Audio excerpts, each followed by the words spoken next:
Đoàn làm thơ gọi lại mấy cô mòn gửi lên ai man khang quay mồ quang ráng lao na dài hè tan mùa ấy món ná gửi lên ai man hai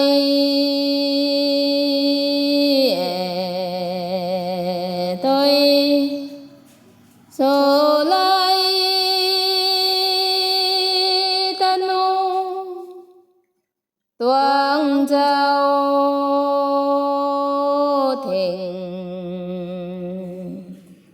quan ram gói pom bia quay thèn quan ram gói pom bia quay là gai jangan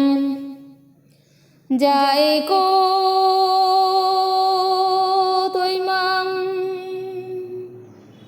đáp đi tiếng đi na se ai gửi lên ai man hai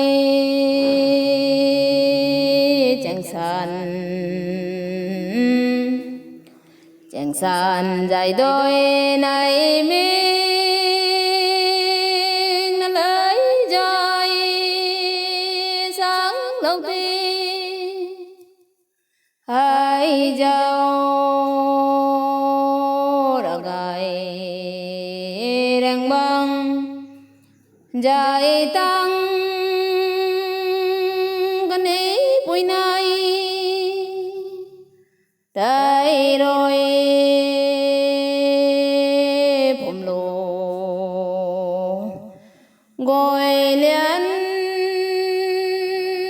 nấy man tô na điện giao cả đều bồi khang không có thể